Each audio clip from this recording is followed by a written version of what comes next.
The elevator doors opened to a floor that did not exist on any hospital map. Dust clung to the air as fluorescent lights hummed faintly overhead, flickering with unnatural rhythm. The hallway stretched impossibly long, lined with closed patient doors that seemed to breathe. Each step echoed louder than it should, as though the building itself were amplifying his presence. Behind the doors, faint heart monitors beeped, though no patients were ever admitted here. He glanced back, expecting the elevator still waiting, but the doors had vanished into seamless wall. The exit was gone. His chest tightened as shadows pooled unnaturally at the corners, stretching toward him like grasping fingers. A nurse's cart stood abandoned in the hallway, wheels rusted yet swaying gently as if just touched. The beeping monitors quickened, syncing with his pulse, until one flatlined in a shriek of static that tore through the suffocating silence. The doors along the hallway opened one by one, revealing rooms lit by surgical lamps that burned without power. Inside, nurses with featureless faces stood motionless, hands clasped around invisible tools. Their heads turned toward him in perfect unison, their blank skin twitching as if something beneath struggled to escape. He tried to scream, but the walls absorbed the sound. Behind him, the hallway had doubled in length, and escape had ceased to exist. Hospitals in Japan do not always heal. Some preserve the anguish of every scream, every cut, every final breath taken within their walls. When abandoned, their silence grows alive, feeding on memories. When active, they hide wings that should never exist. These places are not forgotten by the dead. They are nurtured by them. What survives inside is not bound by medicine or reason. It is bound by grief, sharpened into something unrecognizable. The stories you are about to hear are not legends crafted for late-night whispers. They are scars carved into real buildings, abandoned wings and hidden corridors that still stand. Survivors speak of lights that flicker without electricity, nurses who move when no one is alive to guide them, elevators that stop at non-existent floors. Tonight, these truths emerge not to entertain, but to warn. Listen closely, because silence in a hospital is never empty. This is Echoes of the East, and I invite you to descend into 3 terrifying Japanese hospital horror stories. Each one is rooted in walls that still stand, corridors that breathe, and rooms no map will ever admit exist. If your pulse quickens as the lights flicker, remember, it is only beginning. Subscribe now, and tell us from where you dare to watch, if you can endure the descent into what should never be seen.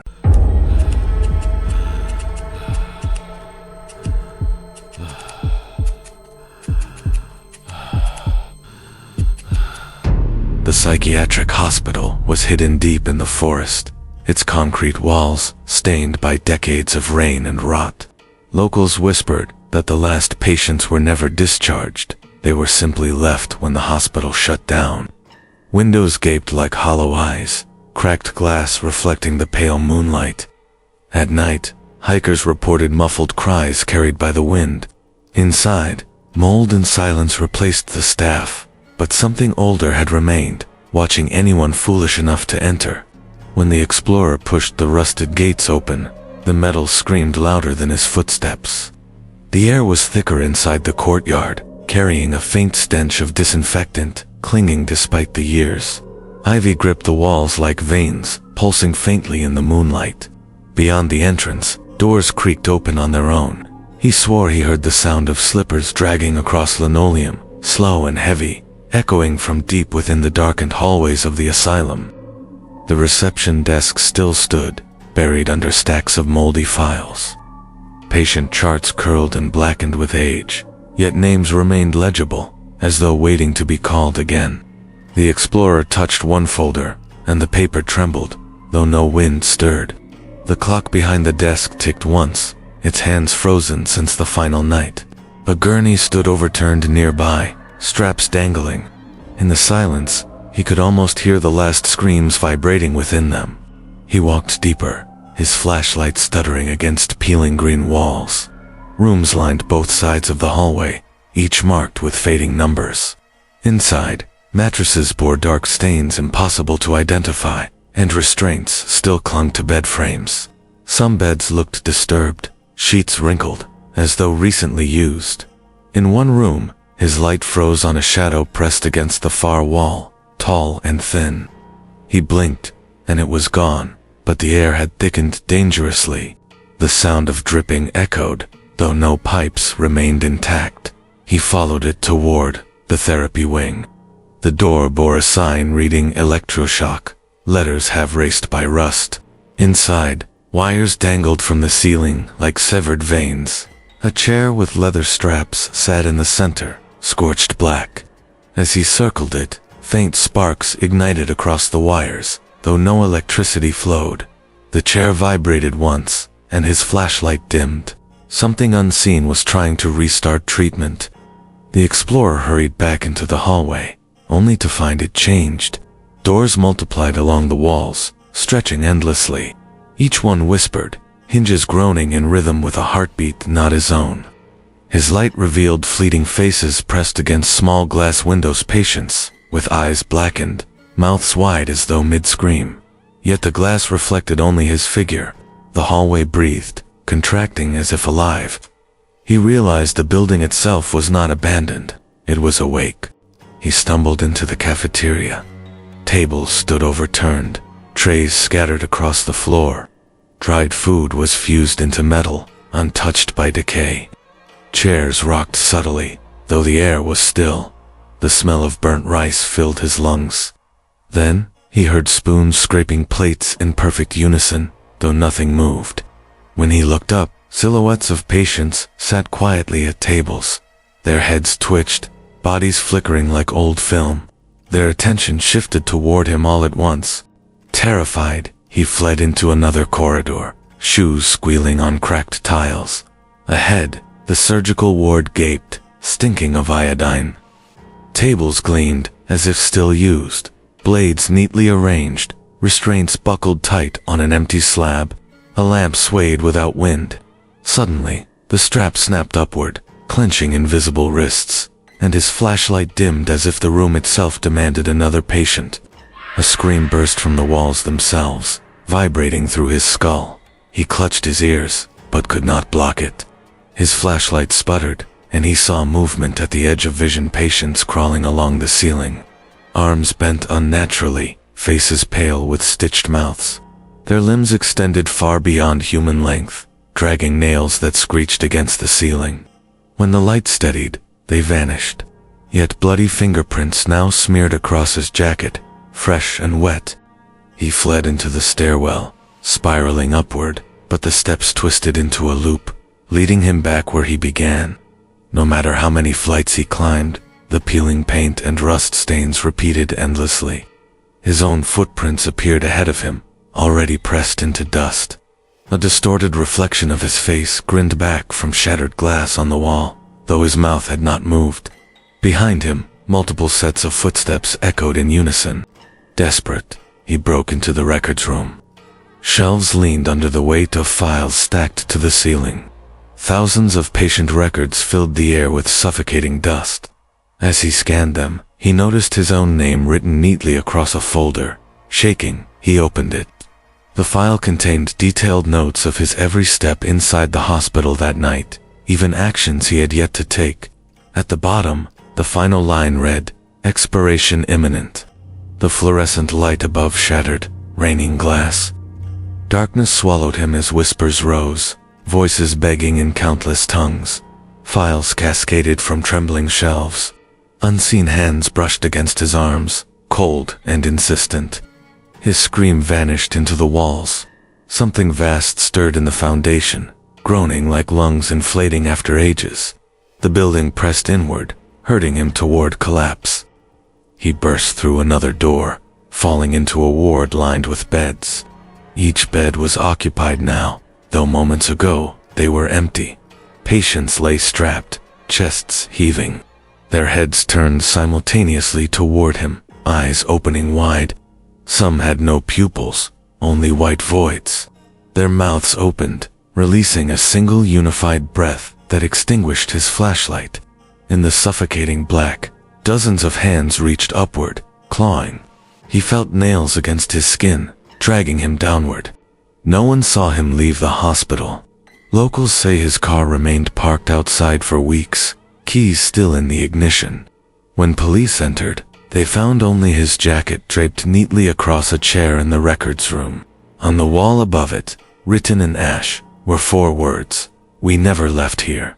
Today, the psychiatric hospital still stands, swallowing each visitor whole. Some say the patients remain, others insist the building itself has become one.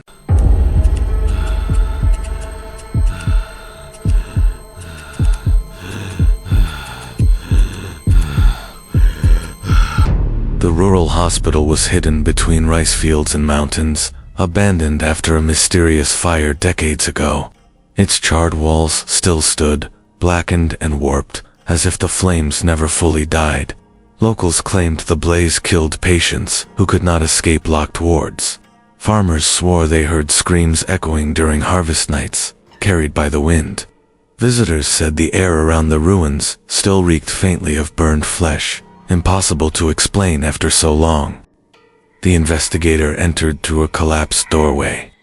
Inside, soot coated the walls like skin, flaking with each step. The ceiling above was hollowed, beams twisted like bones. Yet certain rooms looked untouched, beds made, charts scattered on desks. A faint glow flickered down the hallway, too steady to be firelight. He followed, heart pounding. The smell of smoke grew thick again, choking him. Ahead, he heard the faint crackling of flames, but no fire was visible. He reached the surgical wing. Instruments gleamed unnaturally beneath the glow. The operating table was warped, straps fused into metal. Beneath it, fresh footprints trailed into the hall, still warm when touched. His breath caught as distant alarms blared, warped and muffled like echoes buried in walls. The sound tightened his chest. It was not memory, but repetition. The hospital itself, reliving its final night. The corridor stretched unnaturally as he moved forward. Paint blistered, peeling to reveal faces burned into the plaster, mouths wide in silent screams. Their features bubbled, shifting whenever he blinked. The smell of gasoline seeped from the walls themselves. He turned a corner and froze. Dozens of wheelchairs lined the hall, empty yet arranged facing him. Their wheels creaked slowly, though the air was perfectly still. Together, they began rolling forward, scraping closer, surrounding him. He bolted into the pediatric ward. Small cribs stood twisted, bars melted. Toys lay melted into grotesque forms, dolls fused with walls, plastic animals warped beyond recognition. A mobile above one crib spun slowly, though no wind stirred. From the far end, laughter rang out high, fragile, and wrong. It echoed like glass shattering, growing louder with each spin of the mobile.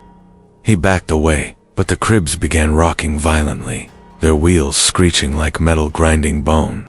Smoke seeped through the ceiling, though no fire appeared. Shadows moved within it, bodies half-formed in collapse. He coughed, eyes burning. His light caught an exit sign glowing faintly, pointing toward stairs, long destroyed. Figures materialized in the smoke-burned silhouettes, swaying, arms stretched, skin melting like wax. They shuffled forward, mouths opening to exhale, choking ash instead of words. The air thickened, and he felt lungs closing under their approach. Panicking, he stumbled into the basement. The air was heavier there, heat radiating from unseen flames. Walls blackened by soot dripped tar-like residue, bubbling as though still burning. Pipes groaned like dying lungs. In the corner stood a furnace door, warped but glowing faintly red. He stepped closer, and from within came muffled fists pounding, screams layered and distorted. Suddenly, the door rattled violently, hinges straining, as if something inside still fought to escape eternal fire. He fled upward into a long ward. Beds stood aligned, blankets rising as if bodies still breathed beneath. Dread filled him. Pulling one sheet back, he found ashes shaped like a body. But when he looked again, the ashes formed his own screaming face. The blankets rustled, and every other bed turned at once, as if acknowledging his arrival. The ward was no longer empty, it was waiting. An ear-splitting alarm erupted, vibrating through the halls. Red emergency lights flickered, though electricity had long been severed. The sound of rushing footsteps filled the corridor, but no one appeared. He felt the heat rise until sweat poured down his face. The walls glowed faintly, pulsing with the rhythm of a heart. Then, doors along the ward slammed open simultaneously. Inside each, flames roared alive, revealing skeletal figures strapped to beds, thrashing as if reliving death. The investigator stumbled into the nurse's station.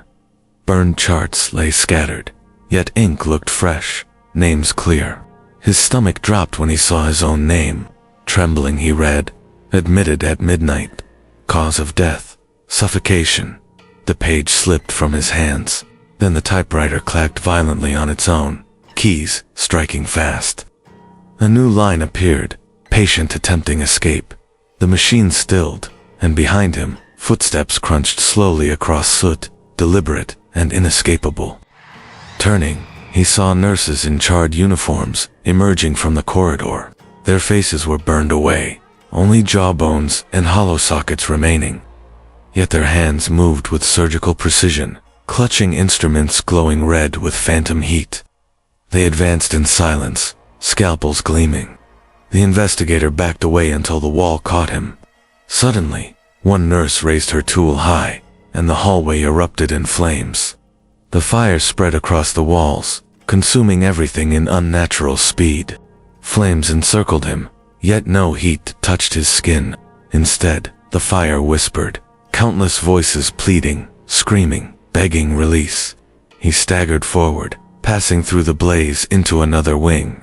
This one was untouched, white walls, beds neatly made. Relief came, until he saw the patients. Each lay still, eyes open, burned black. Their gaze followed him as he passed. Some began to smile, lips splitting into ash. He reached the main hall again, desperate for the exit.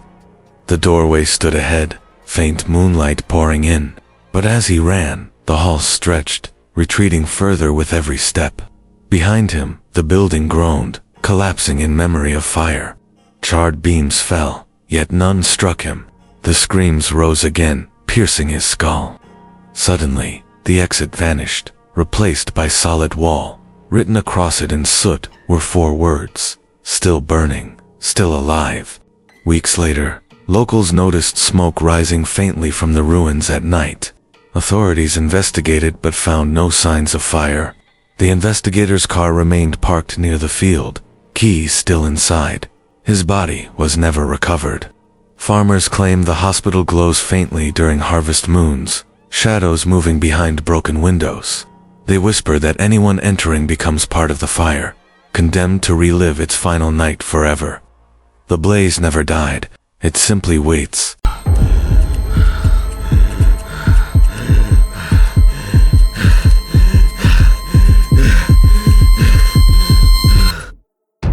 The hospital was modern, its glass facade gleaming under neon signs. Patients filled its wings daily, unaware of what was hidden. Records listed 7 floors, yet staff whispered of an 8th unseen on maps. Elevators sometimes stopped there, doors opening to silence. Administrators denied it, but nurses avoided night shifts. Witnesses described endless corridors, where shadows lingered long after footsteps ended. The hospital denied everything, but fear spread quietly. A young journalist decided to investigate, drawn by rumors. He rode the elevator past visiting hours, pressing no buttons. The car shook violently before halting between floors. With a ding, the doors opened onto a hallway labeled 8F. No directory listed it, yet fluorescent lights hummed faintly overhead. The corridor stretched unnaturally, longer than the hospital's blueprint allowed. His phone lost signal instantly. Behind him, the elevator doors closed, refusing to open again. The hallway's air was stagnant, thick with disinfectant masking rot. Patient doors lined both sides, each with frosted glass panels glowing faintly. He peered into one room and froze. A patient lay strapped to a bed, chest rising and falling. Yet the skin was gray, veins blackened, eyes shut tight. He stepped closer, and the patient's lips parted slightly, releasing a faint mechanical beep, the exact tone of a heart monitor. Yet no machine stood nearby. Further down, he passed a nurse's station.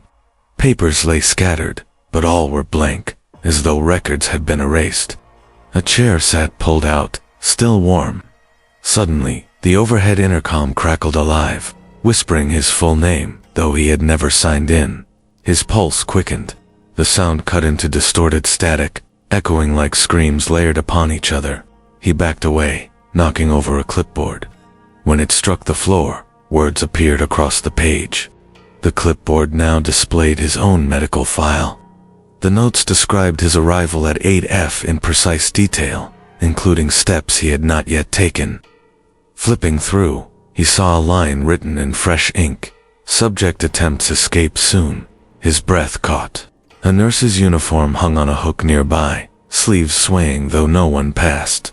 He swore he heard faint footsteps behind him, but the corridor remained empty, stretching longer with every glance. He opened another room. Inside, monitors glowed, though unplugged, each showing identical heart rhythms. Beds lined the walls, occupied by patients with blurred faces, features erased. Tubes pulsed faintly, though no fluids ran. Approaching one bed, he froze as the figure jerked violently, restraints tightening on their own. Every monitor spoke in a distorted chorus, whispering, "Stay." The flat line followed, the machines silencing together, plunging him into a suffocating void of absence. Panicked, he fled further, only to see windows showing no city skyline.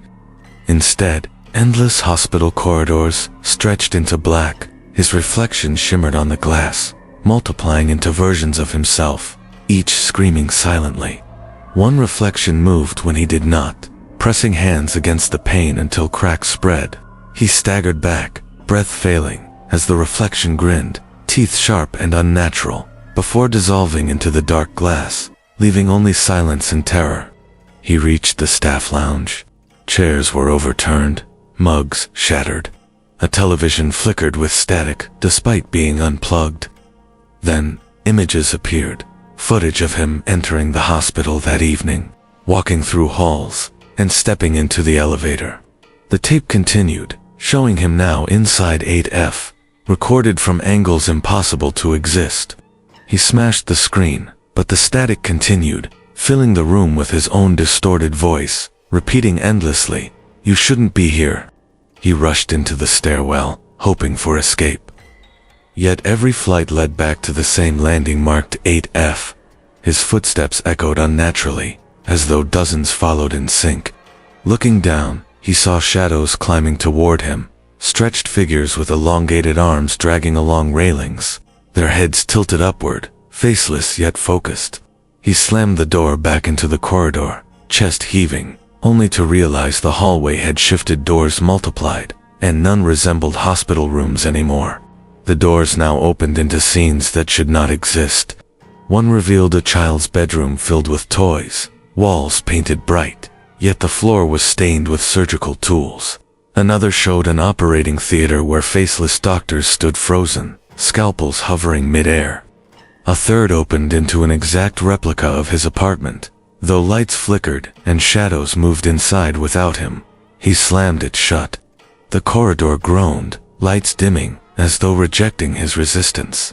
Desperate, he pressed against the walls, searching for any sign of exit. His hands came away wet with blood seeping from cracks in the plaster. The liquid dripped slowly, spelling words as it pooled. "You belong here." He stumbled backward, only to hear doors opening behind him. Figures stepped out, patients in gowns, their faces blurred into smears. They shuffled forward, arms twitching, veins pulsing black beneath translucent skin. Their whispers layered into unbearable static. He bolted toward the elevator, now inexplicably visible again. Slamming the button, the doors creaked open. Inside, the panel showed only one button, 8. He stepped inside, praying it might descend. The doors shut. The elevator jolted violently, shaking as screams rose from the shaft below. The display flickered numbers, but never changed from 8. With each lurch, shadows pressed against the elevator walls, faces forming briefly before melting back into steel. He realized escape was gone. When the doors finally opened, he was back in the same corridor. This time, the lights were dim, walls cracked, as if centuries had passed. Patient files littered the floor, all stamped with his name. In the distance, a gurney rolled toward him on its own, wheels squealing. On the mattress lay a body under sheet. The gurney stopped before him. The sheet folded back, revealing his own face staring lifelessly upward, eyes wide open. Authorities later denied any missing journalist. Hospital staff insisted 8F did not exist, dismissing rumors as urban legend. Yet cleaners swore the elevators occasionally opened to a floor lined with ash footprints. Security cameras captured static at odd hours, faint images of someone walking endless corridors alone. Patients whispered of voices echoing from ceilings at night. Locals now say the hospital was built too close to something it should never touch. The 8th floor still waits. Hospitals should represent healing, but in Japan their walls sometimes preserve suffering instead. Abandoned wings echo with footsteps of those never released. Fires smolder with screams, refusing to fade. And secret floors invite the living into spaces meant only for the dead. These places are not forgotten ruins. They are living wounds, breathing remnants of anguish that no medicine can mend. Each corridor becomes a reminder that silence, when absolute, is never truly empty. Those who return speak of sounds without source, rooms that should not exist, and records writing themselves with their names. Their words falter, eyes dim, as if the hospital continues draining them long after departure. Others vanish entirely, leaving only possessions behind, swallowed by hallways no map records. Each story grows heavier, becoming part of the legend itself. Hospitals do not simply close in Japan. They wait, patient and hungry, for another visitor to arrive. The truth lingers, not in burned wards or crumbling walls, but in the feeling carried home. A weight presses the chest, nights filled with phantom alarms, dreams looping endless corridors. The boundary between life and silence becomes thinner with each retelling. Some claim these are only stories, yet survivors cannot dismiss the lingering echo inside them. In Japan's darkest hospitals, the body may leave, but the mind remains captive, pacing endless hallways that never end.